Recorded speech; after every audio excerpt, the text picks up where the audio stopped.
Assalomu alaykum hammaga o'rtoqlar. Mikrofonimiz yoniq. Xo'p, darslikni boshladik. Darslik boshlashdan oldin bitta narsani aytib ketmoqchi edim. Har xil negativlar paydo bo'lib qolibdi. Ikkita kanallar u yoq bu yoq deb gapirishayotgan ekanmiz orqamizdan. Albatta orqamizdan, chunki yuzimizga hech kim gapira olmaydi. Xo'p, shularga bitta alohida gapim bor. Bitta narsani iltimos qilib uzr so'ragan bo'lardim ulardan. Agar Instagramda ko'rgan bo'lsangiz, o'sha bitta kachok bitta bodybuilder birodam bor. O'shaning gaplari bor. Uzr so'rab qolaman, o'sha sizlar emaklab yeta olmagan joyiga men 2 haftada yugurib yetib oldim-da. Endi darslikni boshlaymiz. Xo'p, darslikni nimadan boshlaymiz? Darslikda qilgan xatomizdan men nima xato qildim, o'shani aytib ketaman. Sizlar o'sha xatoni qilmasliginglarni iltimos qilib qo'ygan bo'lar edim. Xo'p, birinchi ko'radigan narsamiz mana 2733 zona. 2733. O'sha esingizda bo'lsa 135 kasli tushish qilish kerak edi. 2733 ilzosiga bitta olaman. Ayiraman 0.75. Kvadratiga bitta oshirsam 2655. Mana 2654 ga qo'ygan ekan, mana 2654 55 zonasi mana. O'sha zona. Endi orqaga mana bitta orqaga atkat beryapti. Bu yerda o'sha 45 gradusli atkat qilyapti-da, pastga yana 45 gradusli atkat qilib berilgan mana. Buni hozir hisoblasak ham mana masalan mana 2675 to'g'rimi? Yo'q, mana pastdan ola qolaylik. 2655 mi bizda? 2655 mana. Ilzosiga bitta olaman. Qo'shaman 0.25 kvadratiga bitta oshiraman 2680. Mana xuddi o'sha zona bilan 2678. Примерно 1-2 punkt raziyasi bor, lekin o'sha joydan bozor orqaga qaytib bergan. Mana 2680. Endi 2680 ni xuddi o'sha qilgan ishimni 2680 yana ilzosiga olaman. Ayiraman 0.25. Kvadratiga bitta oshiraman 2655 yana. Yana o'sha soni o'zi chiqadi. Mana xuddi o'sha 2655 so'mgacha bozor tushib bergan. Даже undan ham ozgina teparoq ketib qolgan. 2655 dan ham ozgina teparoq ketib qolgan. Pastroq tushib ketgan, lekin mana raziyasi mana shu 13 punkt bo'lsa ham, raziyasi shu 90 gacha yeta olmagan bu. 45 o'zida qolib qolgan. Qotganda orqaga birdan razvorot berib yuborgan. Bu yerda yana boshqa narsalar ham bor o'rgatadigan. Ularni ham keyingi darslikda xudo xolisa chiqaramiz. Xo'p.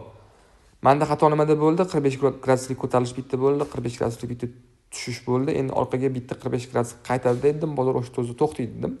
Lekin adashimman. Ushbu 45 ni oldingi zonani esimdan chiqarib qo'ydim, chunki bu 135 gradusli tushish qildi. Agar 135 gradusli tushish emas, 90 gradusli tushish bo'lib, mana shu holat bo'lganda, yanada orqaga 90 yoki 45 tushishgacha ehtimol bo'lardi. Ya'ni mana shu zonadan 2674 zonadan yoki yana 45 yoki 90 tushib berish ehtimollari bo'lar edi. Mana xatoim shunda bo'ldi. Endi keyin hisoblaymiz. Yana men ikkinchi xatoni qayerda qildim? Ikkinchi xatoim pastdan hashpada o'zidan oldim. Minimum mana 2649 dan oldim. Hop, 2649 ilzosiga oldimda ayirdim, qo'shdim 0.5 kvadratiga oshirganimda 2700 zona chiqdi menda. 2700 zona. Mana 2700 zona примерно mana bitta. 2700 zona. Lekin bu yerda ko'rishingiz mumkin, atkat bo'lmagan. Sababi nimaga? Sabab menda xato nimada bo'ldi? Bu yerda H1 da oldinglarmi, D1 da ham o'sha joyi minimumni olishinglar kerak. Chunki o'sha kulni yopilib bo'lganda, mana o'sha kulni yopildi. Bizda kulni yopilgan zona necha? Kulni yopilgan zona bizda 2658. 2658 ilzosiga olaman. Qo'shaman 0.5 kvadratiga bitta oshiraman. Boshdan qilamiz. 2658 ilzosiga olaman. Qo'shaman 0.5 kvadratiga bitta oshiradigan bo'lsa, menda 2709 8 chiqib yotdi. Xo'p, endi men H1 ga bitta o'tkazaman, o'sha 2709 zonani topib olaman. Menda 2709 zona necha deydi? Mana o'sha zona. 2710 bo'lsa, mana 2709. Mana 2709 zonadan bozor orqaga razvorot berdi. Endi necha gradus razvorot berdi? O'sha esingizda bo'lsa aytgandim. 90 graduslik tushish bo'lsa, har doim orqaga 45 graduslik ko'tarilish qiladi. Bu yerda ham xuddi o'sha narsa bo'lyapti. 90 graduslik tushish bo'lyapti, orqaga yana razvorot berish kerak, polibom 45 qaytib berish kerak. O'shani hisobiga endi hisoblaymiz. 2709 ilzosiga bitta olaman. Ayiraman 0.25. Sababi 0.25 bu 45 o'sha 45 gradus soni. Ayganda 51.38, endi kvadratga bitta oshirgan bo'lsa 2683. 2683 zona bizga kerak mana. 83 zona bizani ko'rishingiz mumkin mana. 2683. Mana 1-2 punkt raziyasi bilan bozor orqaga qaytib beryapti. Bozor orqaga yurib beryapti mana. Tepa 2683 ga tushib beryapti. Endi nima bo'ladi? 90 45 bo'lgandan keyin katta ehtimol bilan bu yoki 90 tepaga o'tib borish ehtimoli bor. Yoki birinchi bizda tekimiz qayerda bo'ladi? Birinchi tekimiz bu 0.125 soni, ya'ni bu 22.5 gradus. Mana 2683 ilzosiga bitta olaman, qo'shaman 0.125. 2 kvadratiga bitta oshiradigan bo'lsa 2696 zona chiqib yotdi menda. Mana 97 yo'q qo'ygan ekanman. 2697 96. Mana endi qanaqa teoriya bo'ldi? 135 graduslik tushish bo'ldi, 45 bo'ldi, tepaga 90 bo'ldi, pastga 45, tepaga 22,5 gradus tushish bo'ldi. Bu yerda logikani tushunib olish qiyin. O'shaning uchun men ko'pchilik bitta darslik qiling, o'sha katta darslik qiling. Endi unaqa katta darslik qilsam tushuntirishim juda qiyin bo'ladi. O'shaning uchun ketma-ketlik deb chiqazyapman. Mana 2697 edi, to'g'rimi? 2697 bo'ladigan bo'lsa, bu ko'rishingiz mumkin. 2697 dan bozor qaytib bermadi. Sababi nimaga? Baba ozgina tepaga chiqdi-da, men 2703 ga stop qo'ydim.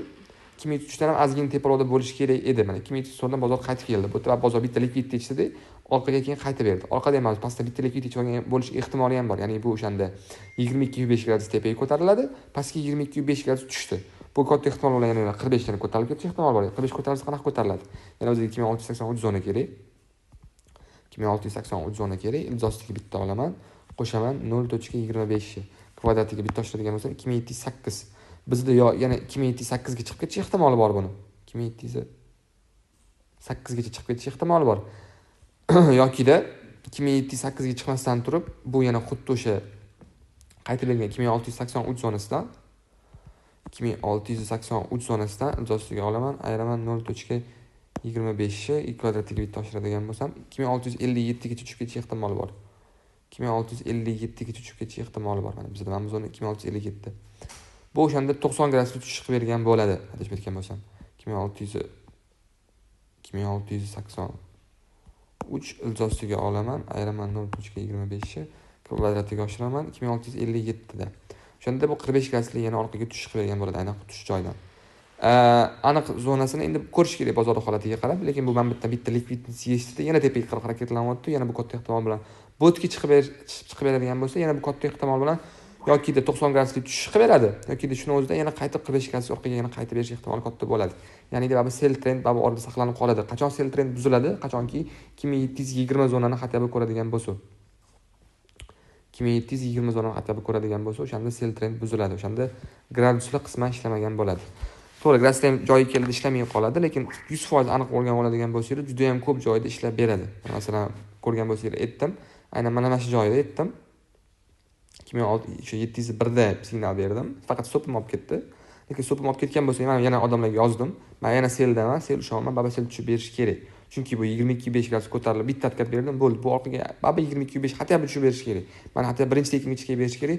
Xuddi shunaqa mana birinchi tekinga bozor kelib berdi. Birinchi tekinni oldi, bozor orqaga qarab razvorot oldi. Xo'p, o'sha men qilgan xatoni aytib ketaman. H1 da oldinglar, H1 da olganingizdan keyin har doim D1 da ham olinglar. Endi kunlik yopiladi, kunlik yopilgandan keyin D1 da olsanglar bo'ladi. Lekin kunlik yopilmaguncha bo'la olmaysizlar. Kunlik yopilgandan keyin nima olishinglar mumkin? Kunlik yopilgandan keyin uni oldingi bo'lgan minimumni o'sha bir kunda necha gradus ko'tarilganini olishinglar mumkin. Kunlik yopilganini olib hisoblaydigan bo'lsanglar, bu mana. Bugun mana oladigan bo'lsanglar, mana o'sha 2705, 2706 mana. 2707 zonaga to'g'ri keladi. Mana bittan turib ko'tarilgan mana shu zonagacha. Mana shu zonagacha 90-45 bo'ldi. Orqaga hozir buni yopilishni kutish kerak. Bu yana hozir orqaga yo bo'lmasa 22,5 gradus pastda yopiladi yoki yana 0 da yopilib qolish ehtimoli ham bor. D1 da ham ko'rib chiqasizlar.